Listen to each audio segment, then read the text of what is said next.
Okay, hi everybody, and welcome back to Marriage Tested. Love approved. I'm Chris, I'm Kendall. and we are the Salisburys. It's been, as our kids would say, a fat minute since we've had an episode.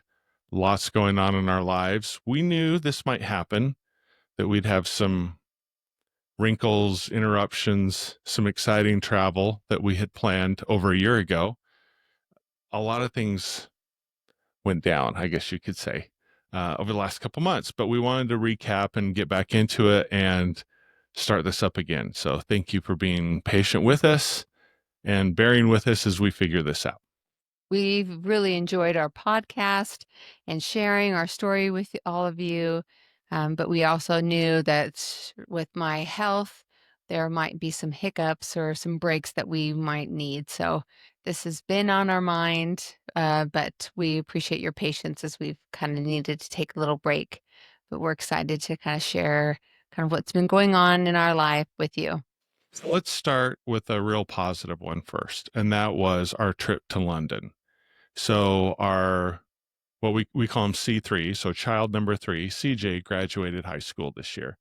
And over a year ago, we wanted to plan a graduation trip. And originally it was just going to be he and I.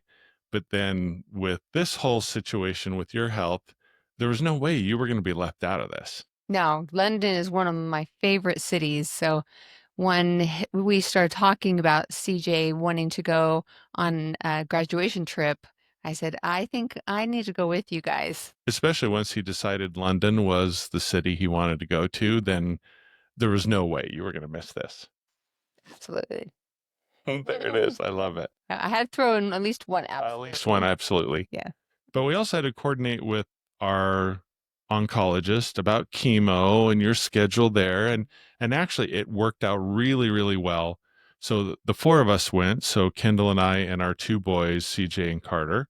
So we all went to London for a week actually. Hmm. And we walked our asses off. I think we walked 6, 7, 8 miles a day.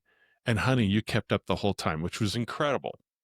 Well, I think for me, and kind of as I shared my story, I look forward to trips, and that really brightens my spirit. It really helps me kind of focus on good things. So I don't know what happened. I just was like a go-getter. I just kept going and going. Could I walk 6 miles a day right now? I don't think I could. But for some reason, just being in that city, the spirit of London, just, I don't know. I just was like, I'm going. Let's go.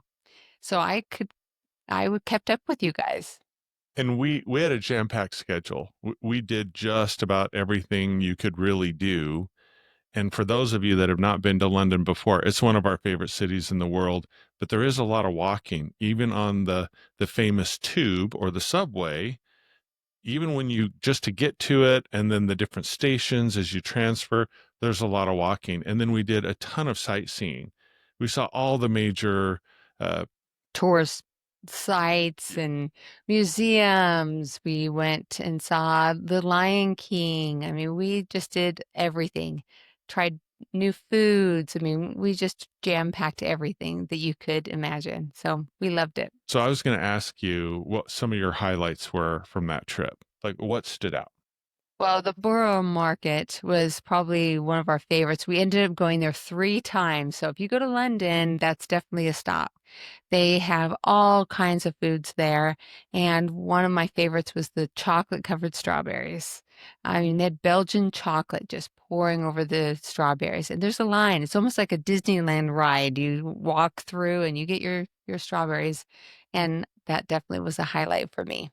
It was for me too. It's a really busy place, but there's all these different kinds of foods. We got, I think, some German style sourdough pretzels. We got these amazing creme brulee donuts. Oh yes, that was a highlight too. I mean, they just like melted in your mouth. It tastes like a toasted marshmallow. Honestly, it's probably the best donut I've ever had. Hmm. It's kind of hard to compare. And then they had this roasted pork parmesan. I don't know what else was in it, but it was from the Black Pig was the food stand there, Borough Market. We went 3 times and it was phenomenal. The other thing that really stood out because of all that is because of your stomach cancer, your stomach's upset a lot. And so sometimes just eating basic meals is hard for you. And that whole week we're in London, we had Italian, we had sushi, we did the Borough Market, and you did fine the whole time. Yeah, I was amazed. I mean, I had to kind of take it light. I didn't eat very much, but I was able to at least taste test and eat some of the foods that they had there. So I was so thankful that my stomach did okay with everything. You did every experience. It was amazing. And we would get back to our Airbnb, which was in Notting Hill, super cute little place there. And we were pretty much gassed every time Hmm. that we'd get home. But boy, I mean, we went to Trafalgar Square, we went to Parliament, we went to Big Ben, we went to Buckingham Palace. But another huge highlight, and one the boys really liked, was going to Salisbury. Yes, I mean, just being able to be there. I mean, I think the boys just love seeing Salisbury on everything, but seeing the cathedral was just such a highlight. I mean, we've been there before, but I think for me, just seeing the boys' face and just experiencing that with them, I just loved every moment of it with seeing the boys and just seeing the joy that they were able to experience all these new things was such a joy for me. It was incredible, and we went to Stonehenge. We also went to the Imperial War Museum, which was incredible, and the Holocaust galleries. Our boys were enthralled by that and really learning from the history. They're 18 and 17, and you never know how they're going to do with museums and a lot of sightseeing, but they absolutely loved it. The most important thing for me, though, is that's a memory, that's a trip we will have the rest of our lives, forever and ever. It really went perfectly. Everything was great. We were really tired by the time we got home, but I really think our boys will remember this the rest of their lives. Yeah. I mean, definitely towards the end, I was gassed. I was tired at the end of the trip. But I'm so thankful we went. And just imagine had we not pushed, had we not, granted we'd been planning it for over a year, and I know there's some cost, but it was worth all of it. And we really hit a window where you were feeling really good. And then kind of on the so it was an amazing experience. It was an incredible experience. And we adore and love London. But then as soon as we got back, reality set back in. Yeah, I ended up having my PET scan and we ended up getting some not so great news. I've been 14 months of NED, no evidence of disease, and my latest PET scan ended up showing metastatic activity in my lymph nodes in my neck again. So the radiologist recommended an ultrasound and biopsy. So I did that, and the biopsy came back that again, cancer is coming, was back. So that was hard news to hear that the cancer has returned. I don't know about you, but I felt like almost going back to the beginning a little bit. It was really interesting. We kind of lived in this bubble, if you will, of you not having, you having clear scans for 14 months, even though chemo was hard and we've met, and it's been up and down. We've been very, very fortunate, sweetheart, that you've been so active and so involved in so many things that it almost a lot of the feelings resurfaced from the very beginning. Hmm. Well, and it was hard. I mean, I've been checking my neck. I mean, I can feel the lump in my neck. So there, I think I kind of had an idea that there might be a chance it was coming back, but I think I just was trying not to worry too much about it. But once they said, yeah, the cancer is back, that dose of reality really hit me hard. And knowing that it was time to face the truth and get back on maybe a new treatment. So we met with our oncologist and talked about what those next steps are. So meeting with her, she said we had to talk about going back to the beginning uh, of trying a new, or not new, but going back to a really hard treatment And doing that biopsy would give us some biomarkers to see if maybe I was a candidate for immunotherapy, which is not so hard on your body. So thankfully, we did find out that I am a candidate for immunotherapy this time. That was a huge blessing, and we were so excited to find that out. But going back to that first treatment where it caused cold sensitivity and neuropathy, and I can't eat or drink anything cold, and my hair, and I'll lose some of my hair, was very, I don't know, sombering. I think Chris and I, or you and I, left that appointment. I don't know, just I don't know. I don't even know how to explain it.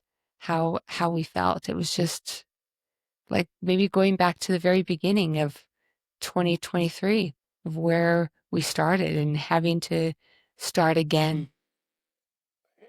It's so many emotions. I think in a way the initial diagnosis, there was a huge shock factor because you went from 0 to stage 4, Yeah. and we didn't have a lot of information. We didn't know a lot. And so there was a lot of fear and not knowing what's next. This time around, we know what this is. We've lived with it for almost 2 years, and it felt almost like a sadness or kind of a grieving process that we had been pulled back to this part of the cancer journey again. Mm-hmm. Because even though things were difficult and sometimes tough with chemo, there still was your scans were clear. So I don't know another way to say it, but you and I are living in this really interesting reality, which is almost two things. It's cancer, and then it's live your best life. And we bounce back and forth. To say roller coaster, that's an understatement, a complete understatement. Yeah. Well, and I think, for the most part, I look normal, I feel like myself, but then there's this cancer. And I think going to London, we didn't talk about cancer. I didn't look like I had cancer. We just lived our life. And then to come back and find out the cancer's back, I felt fine. Yes, I started having pain again. The nausea was stronger, but I dealt with it. And so to find out the cancer is back, it was almost like starting at the beginning because I didn't even know I had stage 4 cancer. So it really did feel like we were just now facing that reality. But it is difficult because I feel like we just live our life normally, but here's this ugly thing that keeps popping up. And if we could just get rid of that thing, we could just live our best life. We could just live our life. I mean, we've done some laughing too. We've shed some tears in the last little while, Yeah. but we also laugh too. We're like, cancer's so annoying.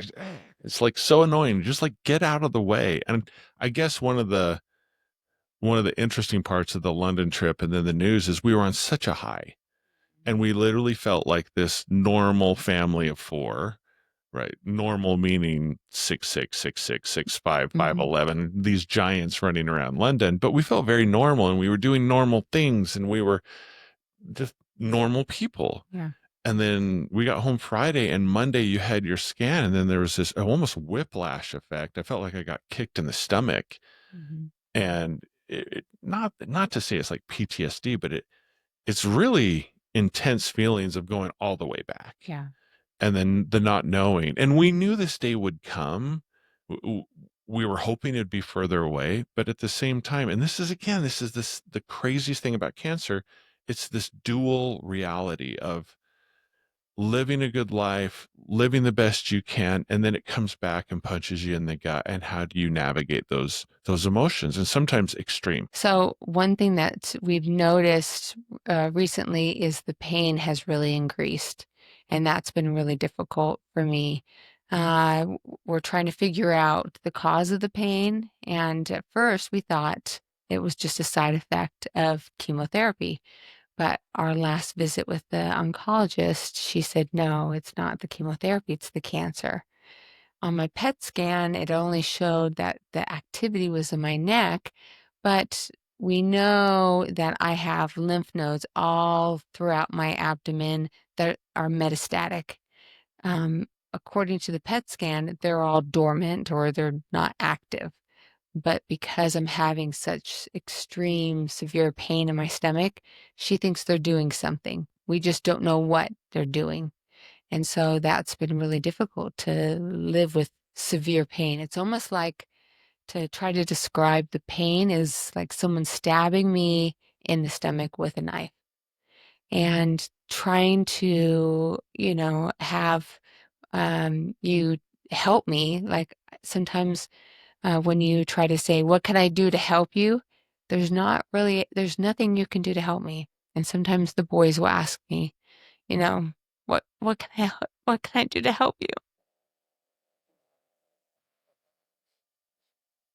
And I feel really bad because there's nothing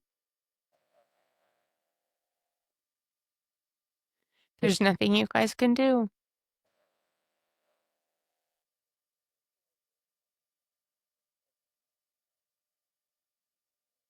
And I know you guys want to help me, but it's pain in my stomach. There's pain. And honestly, there's nothing anyone can do.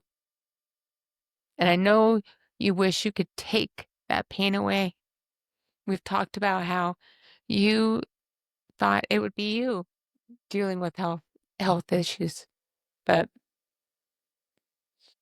I think the most difficult thing this time around is the pain has really increased.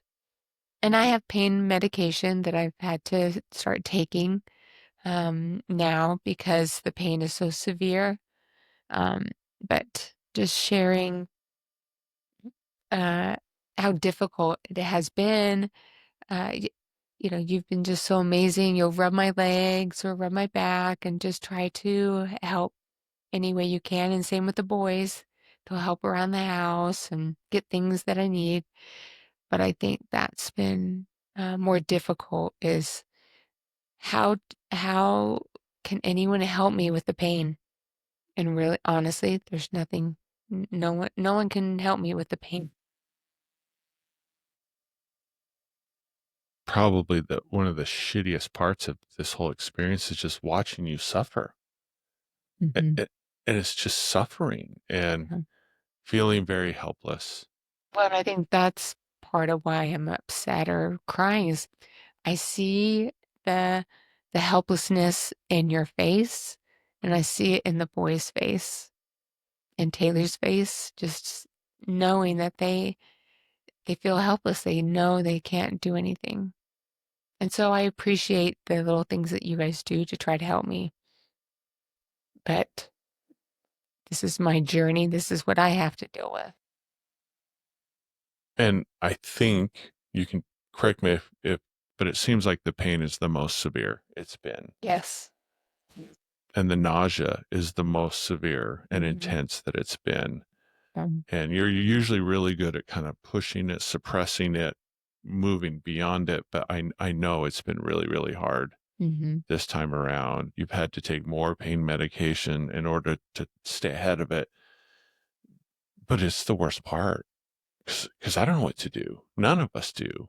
And we try the little things, but at the end of the day, I know you're still suffering tremendous pain.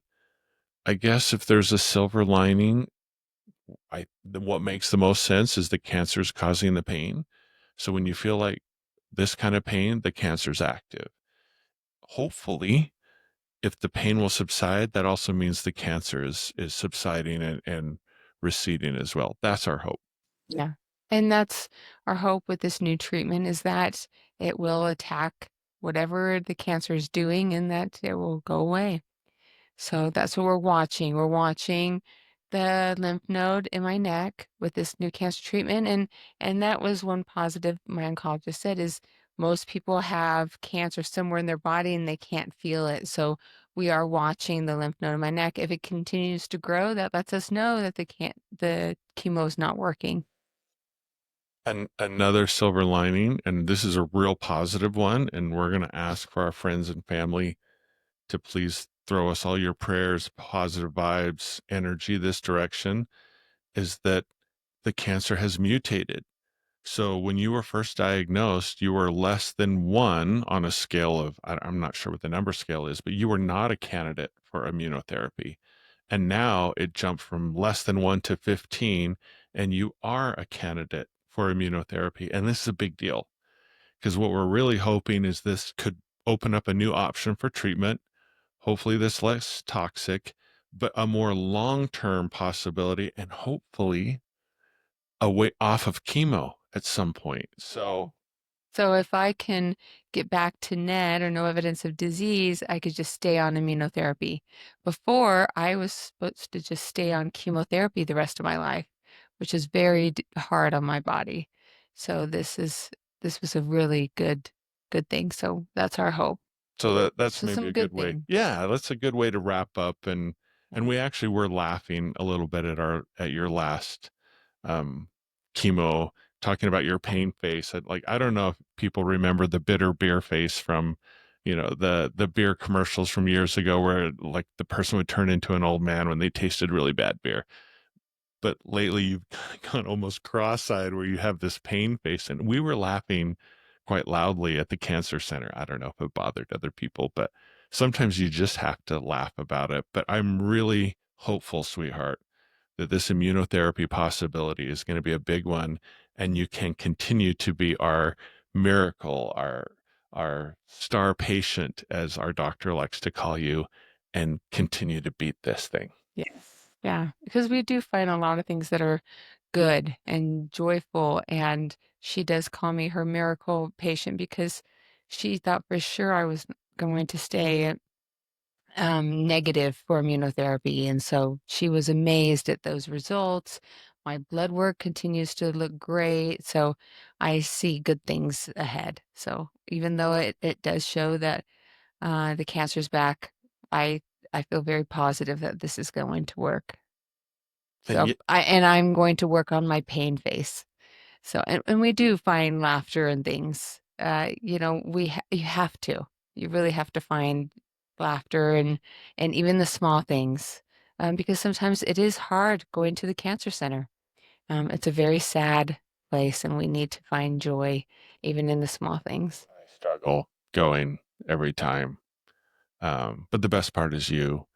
And even though this is definitely a roller coaster, it is up and down in so many ways.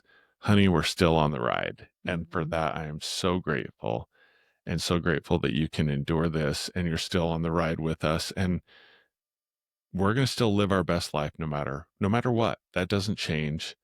What we do may change, but our attitude doesn't change. I think that's a real positive. And with immunotherapy, we're very positive that good things will happen with it, and we're going to continue to do the best we can. And we still go to Vegas to lay out at the pool. I still wear my bikini, and sometimes it's hard because I have scars on my stomach from my different surgeries, and and I have dark spots from the cancer, and sometimes I'm a little insecure about that. But honestly, those are my war scars, or my stomach is my stomach, and I just have just embraced it. I have my port scar. I mean, it is what it is. And so I just said, I am who I am. And so I have to just enjoy every moment. And that's what we do. And you're as gorgeous as ever. And you still get compliments on your hair left and right, which is super cute. And your tan as can be. So we're just going to keep doing it. Yeah. This is how we roll. We're going to go to the pool. We're going to live our best life. We're going to go on trips when we can, and we're not going to let this break us. That's right. So we'll probably wrap it up there. We'll Okay. get in a better rhythm with this. So thank you again. This is Marriage Tested. Love approved. Until next time, thanks, guys. Thank you.